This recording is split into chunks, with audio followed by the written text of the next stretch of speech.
Rabbi zidni ilman warzuqni fahma. Bersyukur kata kehadiran Allah Subhanahu wa taala, berkat rahmat dan karunia-Nya. Alhamdulillah ya Bapak Ibu, sampai pagi ini kita masih diberikan keistiqomahan, kekuatan iman, sehingga berbagai problematika dalam kehidupan tidak menghalangi kita dari ubudiyah dan mendekatkan diri kepada Allah. Alhamdulillah. Salawat dan salam tak lupa kita doakan kepada Allah agar disampaikan kepada uswatuh hasanah kita, Nabi besar Muhammad sallallahu alaihi wasallam. Allahumma shalli ala sayyidina Muhammad wa ala ali sayyidina Muhammad. Seperti biasa Bapak Ibu, kalau Robi yang tengah dihukum, pasti mau bawa Bapak Ibu menyanyi dulu pagi-pagi kok. Ini apa hari Bapak ya? Musholawat kita sama-sama dulu ya. Salatullah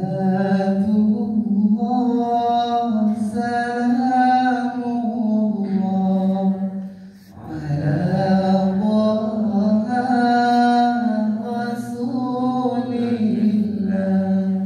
Salatullah salamullah ala yasin habibillah. Salatullah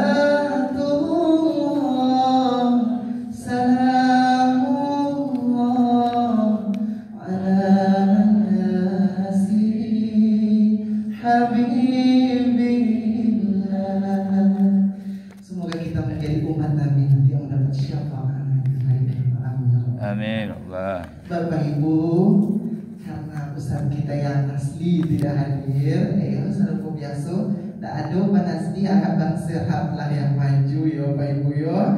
Kalau gini Robi mungkin bisa ada Uli Adnan ya, atau mungkin nanti kita bergantian Bapak Ibu ya.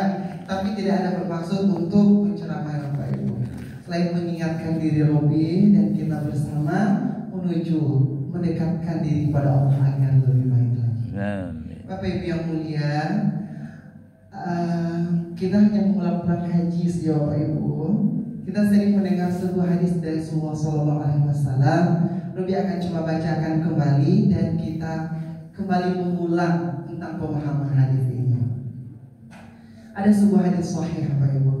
An Abi Hurairah radhiyallahu anhu qala Rasulullah sallallahu alaihi wasallam, "Ala adullukum ala ma yamhu Allah bil khataya wa yarfa'u bihi ad-darajat?" Qalu bala ya Rasulullah. Qala isbagul wudu' 'ala al-makarih wa kathratul khutaa ila al-masajid wa intizarus shalah ba'da shalah fadhalikum al-ribat. Rawahu Muslim. Sebuah hadis dari Abu Hurairah radhiyallahu anhu. Waktu itu Rasulullah sedang berkumpul bersama para sahabat. Kemudian tiba-tiba Nabi berkata, "Wahai sahabatku, maukah kalian aku tunjukkan ada amalan yang bila kalian lakukan, maka Allah akan ampuni dosa kalian, angkat derajat kalian." Nah, gitu. Amalan yang bila kita lakukan, Allah akan mengampuni dosa kita dan mengangkat derajat kita di sisi.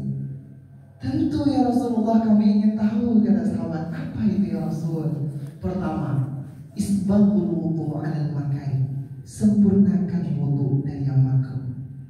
Kalau wudu kita sudah biasa, Ibu ya, sudah tahu. Tapi apakah yang makruh dalam wudu kita sudah tahu? Coba kita tanya dulu kepada Bapak Ibu.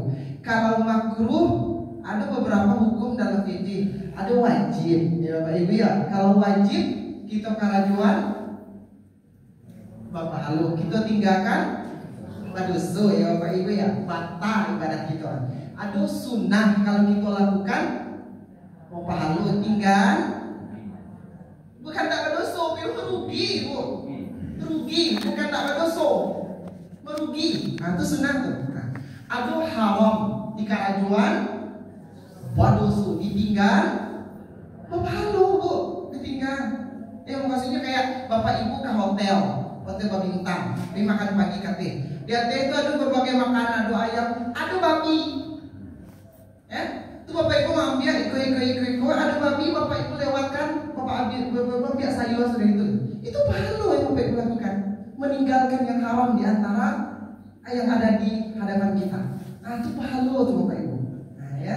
Ada lo jelek makruh di karajuan. Nggak ada sesuai Bapak. Dia ditinggalkan. Apa pahala? Nah itu. Iko ada beberapa yang makruh dalam berwudu kata Rasulullah. Kalau dikerjakan,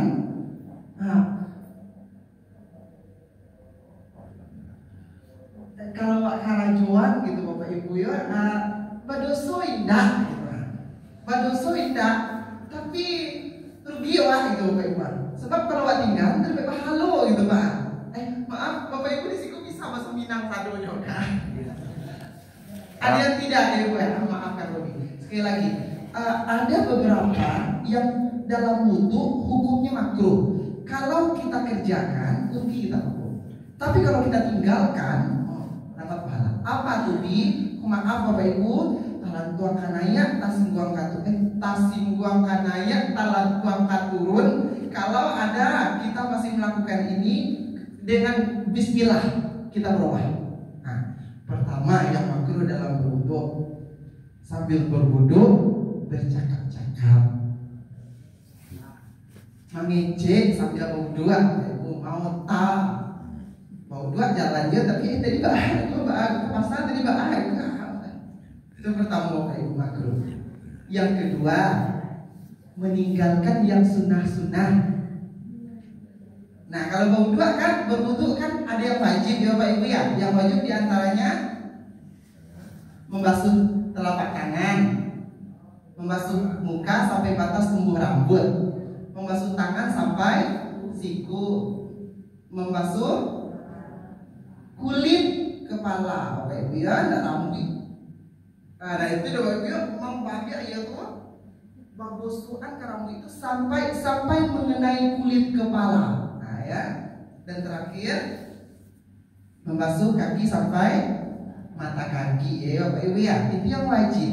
Ada sunnah ya, berkumur-kumur sambil membasuh gigi ya Bapak Ibu ya, berkumur. Masuk telunjuk kita. Membasuh lubang hidung, bukan membasuh hidung, Bu ya. Tapi lebih baik kita sampaikan secara jelas Pak, supaya tidak salah jamaah dalam mengamalkan membasuh hidung. Ini kadang jamaah itu ujung-ujung hidung punya ujian. Membasuh lubang hidung, air diambil dihirup ke dalam. Itu yang membasuh hidung itu, Bu. Bukan menciak-ciak lubang hidung supaya mancuan, enggak. Nah, ya. Itu. Kemudian apa lagi Bu?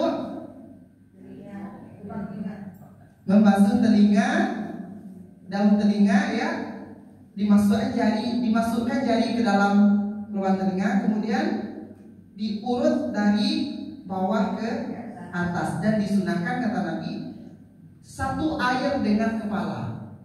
Air naik, turun lagi, masuk jari ke dalam langsung.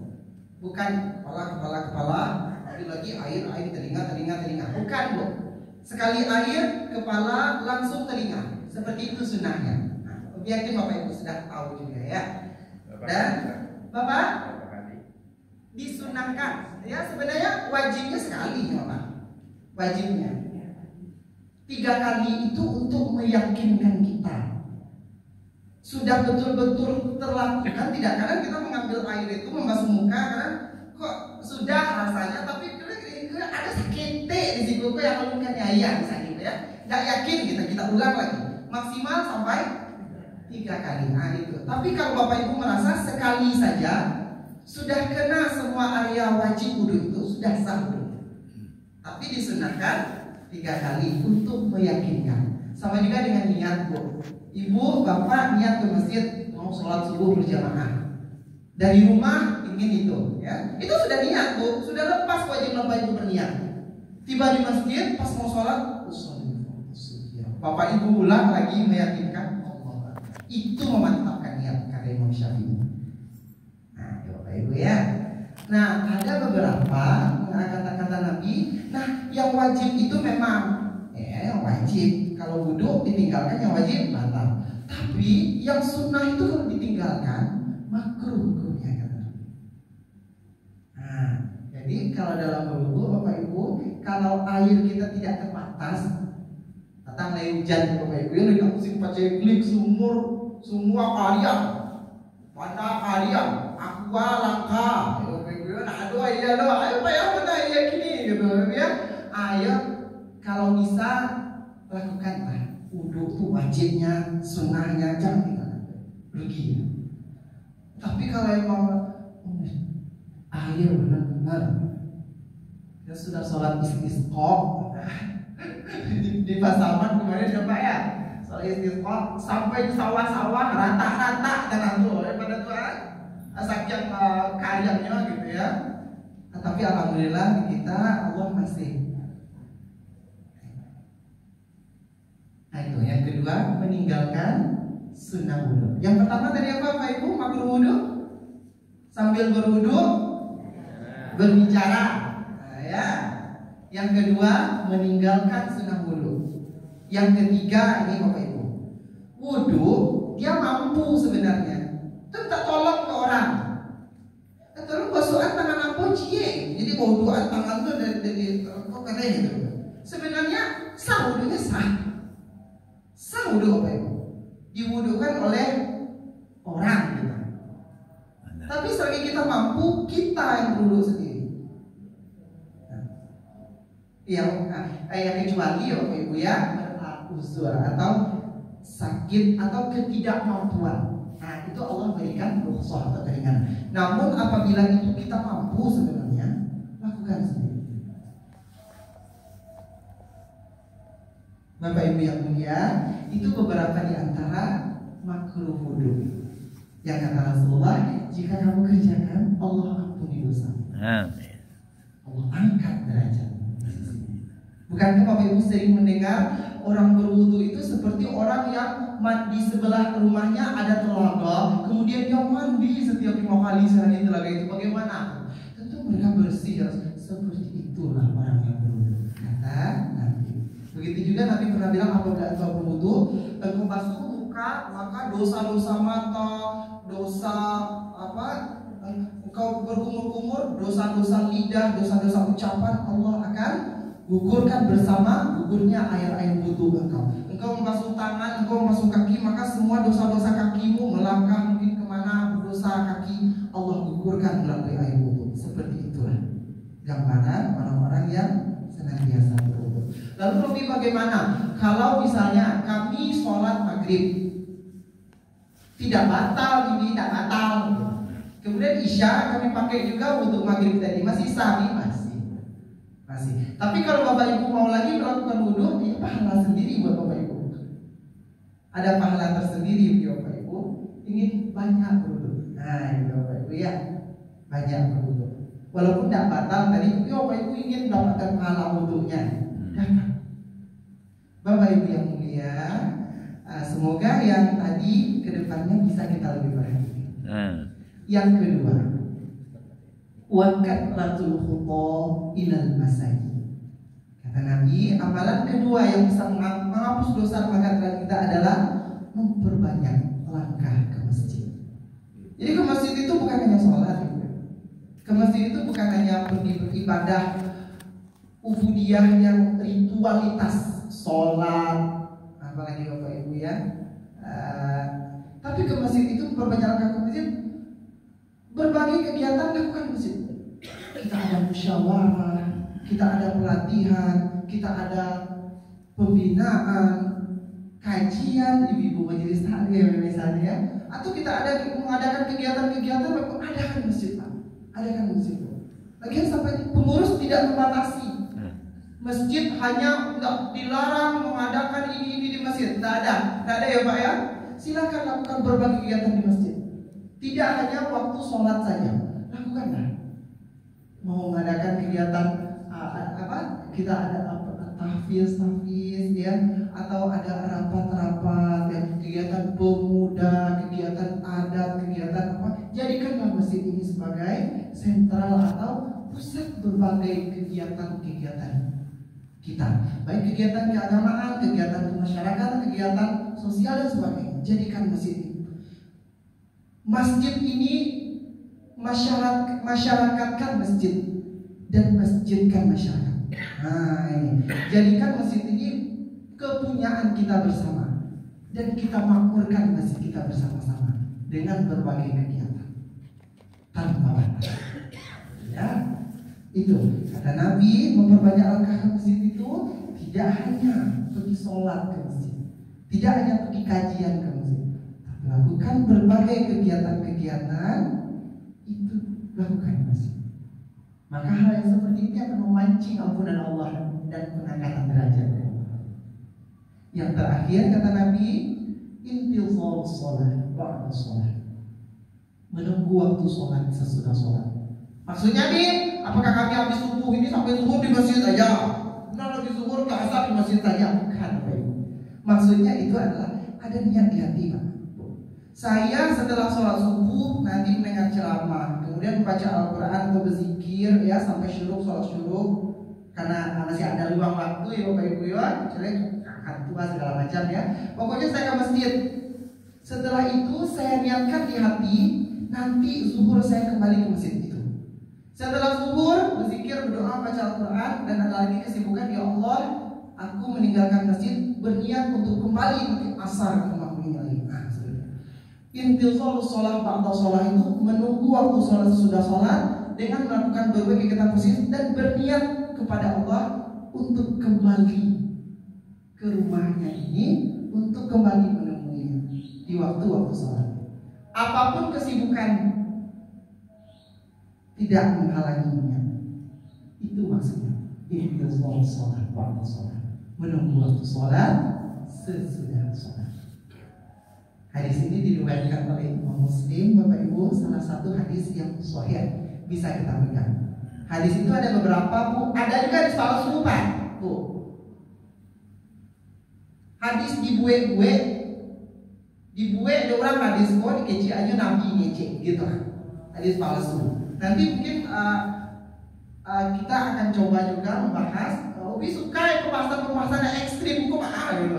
Jadi Ubi selalu seperti pagi ini menurut Ubi, kalau ada Bapak Ibu tadi yang masih melakukan yang seperti makruh-makruh wudhu tadi, Robi minta maaf menyampaikan ini, tapi itu tujuannya adalah supaya kita mendapatkan apa yang Allah inginkan dari amalan-amalan keseharian ini. Nanti kalau misalnya Ramadan, Robi itu sering kalau diminta kajian membahas tentang hadis-hadis palsu tentang Ramadan. Ya, seperti Bapak Ibu sering dengar juga tidurnya orang berpuasa itu ibadah. Kayaknya lalu orang begitu saja bukan. Menyalahartikan hadis. Ada juga yang siapa yang senang dengan datang bulan Ramadan, Allah buatkan baginya istana di surga. Artinya sandang Ramadan tiba langsung masuk surga. Itu salah satu. Lapan ibu menengah alamat. Ada juga kayak 10 hari pertama rahmat, 10 hari kedua ampunan, 10 hari ketiga bulan puasa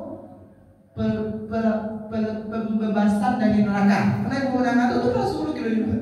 Padahal Ramadan itu udah 10 kan 30 harinya tuh Allah beri ampunan, Allah beri rahmat, memberikan pengampunan neraka. Ini bagi 11 ini ada beberapa. Soalnya itu hadis yang sahih, maka harus hadis palsu itu yang wajib gitu. Jadi agak-agak ekstrim, agak-agak otologis saja kita ibu menengah kaji itu deh kini robi kecian tuh palsu. Tak cakap ibu bisa sudah turun berdiuku kan, gitu kan? Tapi itu tujuannya adalah disampaikan untuk menjadi pemahaman yang benar bagi kita bersama. Mudah-mudahan Bapak Ibu, kultum kita pagi ini memberikan sedikit banyak perubahan dari ibadah kita, dari yang kurang menjadi lebih, dari yang kurang sempurna menjadi sempurna. Amin. Mohon maaf Bapak Ibu, terima kasih atas perhatian. Subhanakallahumma wa bihamdika asyhadu an la ilaha illa anta astaghfiruka wa atubu ilaik. Assalamualaikum warahmatullahi wabarakatuh. Waalaikumsalam. Terima kasih Pak Ustaz Robi.